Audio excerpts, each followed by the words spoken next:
ನಮಸ್ಕಾರ ಗೆಳೆಯರೇ, ನಾಲೆಜ್ ಕನ್ನಡಿಗ ಯೂಟ್ಯೂಬ್ ಚಾನಲ್ಗೆ ಸ್ವಾಗತ.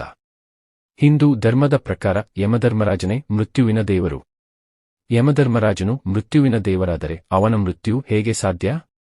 ಇದೇನಿದು ಯಮನಿಗೆ ಸಾವ? ಅವನೇ ಬೇರೆಯವರ ಪ್ರಾಣವನ್ನು ತೆಗೆದುಕೊಂಡು ಹೋಗುತ್ತಾನೆ. ಇನ್ನು ಅವನಿಗೆ ಯಾವ ಸಾವು ಅಂತ ನಿಮಗೆ ಅನ್ಸಬಹುದು.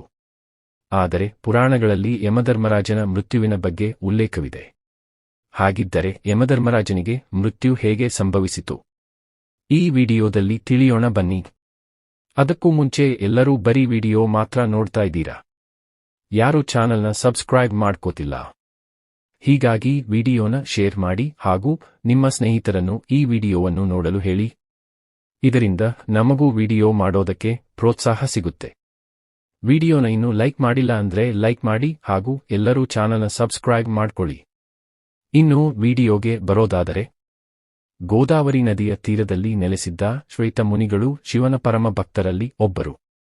ಒಂದು ದಿನ ಅವರ ಆಯಸ್ಸು ಮುಗಿದಿದ್ದು ಮೃತ್ಯುವಿನ ಸಮಯ ಬಂದಾಗ ಯಮಧರ್ಮರಾಜನು ಶ್ವೇತ ಮುನಿಗಳ ಪ್ರಾಣ ತರಲು ದೂತರನ್ನು ಕಳುಹಿಸುತ್ತಾನೆ.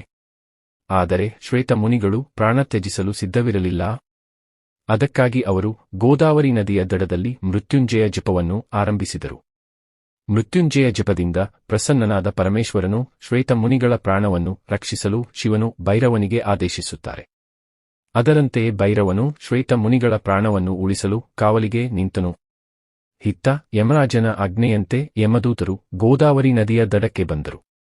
ಮುನಿಗಳ ಪ್ರಾಣವನ್ನು ತೆಗೆಯಲು ಮುಂದಾಗುತ್ತಿದ್ದಂತೆ ಮುನಿಗಳ ಪ್ರಾಣವನ್ನು ರಕ್ಷಿಸಲು ಕಾವಲಿಗೆ ನಿಂತಿದ್ದ ಭೈರವನು ಯಮದೂತರ ಮೇಲೆ ಅಸ್ತ್ರವನ್ನು ಪ್ರಯೋಗಿಸಿ ಮೂರ್ಛೆಗೊಳಿಸುತ್ತಾನೆ. ಈ ವಿಷಯವನ್ನು ತಿಳಿದ ಯಮಧರ್ಮರಾಜನು ತುಂಬಾ ಕೋಪಗೊಳ್ಳುತ್ತಾನೆ. ನಂತರ ಆ ಸ್ಥಳಕ್ಕೆ ಬಂದು ಸ್ವಯಂ ತನ್ನ ಕೈಯಾರೆ ಮುನಿಗಳ ಮೇಲೆ ಹಾಗೂ ಭೈರವನ ಮೇಲೆ ಮೃತ್ಯುಪಾಶವನ್ನು ಹಾಕಿ ಬಂಧಿಸುತ್ತಾನೆ. ಮೃತ್ಯುಪಾಶದಿಂದ ಬಂಧಿತನಾದ ಭೈರವನಿಗೆ ಏನೂ ಮಾಡಲು ಆಗುವುದಿಲ್ಲ. ಆಗ ಶ್ವೇತ ಮುನಿಗಳು ಶಿವನನ್ನು ಪ್ರಾರ್ಥಿಸುತ್ತಾರೆ. ಆಗ ಶಿವನು ತನ್ನ ಭಕ್ತನ ಪ್ರಾಣವನ್ನು ರಕ್ಷಿಸಲು ತನ್ನ ಪುತ್ರನಾದ ಕಾರ್ತಿಕೇಯನನ್ನು ಕಳುಹಿಸುತ್ತಾರೆ. ಕಾರ್ತಿಕೇಯ ಆ ಸ್ಥಳಕ್ಕೆ ಬರುತ್ತಿದ್ದಂತೆ ಯಮಧರ್ಮರಾಜನಿಗೂ ಹಾಗೂ ಕಾರ್ತಿಕೇಯನ ನಡುವೆ ಯುದ್ಧ ಶುರುವಾಗುತ್ತದೆ. ಯುದ್ಧದ ಸ್ವರೂಪ ಅತ್ಯಂತ ಭೀಕರ ರೂಪಕ್ಕೆ ತಲುಪುತ್ತದೆ. ಆಗ ಕಾರ್ತಿಕೇಯನು ಯಮಧರ್ಮರಾಜನ ಮೇಲೆ ಶಕ್ತಿಯುತವಾದ ಅಸ್ತ್ರಗಳನ್ನು ಪ್ರಯೋಗಿಸುತ್ತಾನೆ.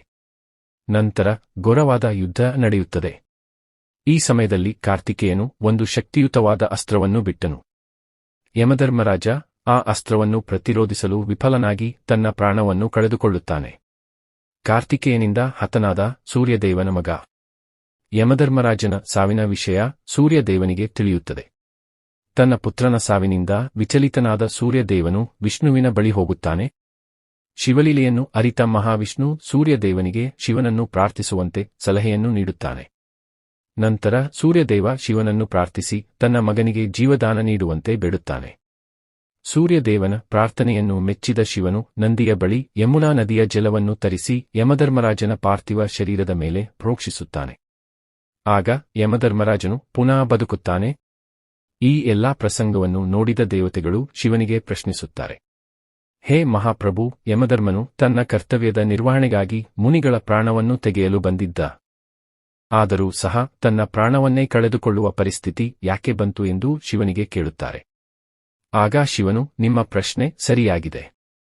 ನನ್ನ ಮತ್ತು ವಿಷ್ಣುವಿನ ಭಕ್ತರ ಪ್ರಾಣದ ಮೇಲೆ ಕೇವಲ ನಮಗೆ ಮಾತ್ರ ಅಧಿಕಾರವಿದೆ.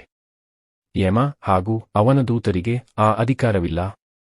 ಆದ್ದರಿಂದ ಯಮನಿಗೆ ನನ್ನ ಭಕ್ತನ ಪ್ರಾಣ ತೆಗೆಯುವ ಯಾವುದೇ ಅಧಿಕಾರವಿರಲಿಲ್ಲ ಎಂದು ದೇವತೆಗಳಿಗೆ ಶಿವನು ಹೇಳುತ್ತಾನೆ. ಆಗ ದೇವತೆಗಳೆಲ್ಲರೂ ಶಿವನಿಗೆ ನಮಸ್ಕರಿಸಿ ಅಲ್ಲಿಂದ ಹೊರಡುತ್ತಾರೆ. ಈ ರೀತಿಯಾಗಿ ಯಮನಿಗೆ ಮೃತ್ಯುವಿನ ಅನುಭವ ಆಗುತ್ತದೆ. ಈ ಅದ್ಭುತವಾದ ಕಥೆಯು ಬ್ರಹ್ಮ ಪುರಾಣದಲ್ಲಿ ಉಲ್ಲೇಖವಾಗಿದೆ. ಈ ಕಥೆಯ ಬಗ್ಗೆ ನಿಮ್ಮ ಅಭಿಪ್ರಾಯವನ್ನು ಕಾಮೆಂಟ್ ಮುಖಾಂತರ ತಿಳಿಸಿ. ಮತ್ತಷ್ಟು ವಿಷಯಗಳನ್ನು ತಿಳಿಯಲು ಚಾನಲ್ ಅನ್ನು ಸಬ್ಸ್ಕ್ರೈಬ್ ಮಾಡ್ಕೊಳ್ಳಿ. ಧನ್ಯವಾದಗಳು.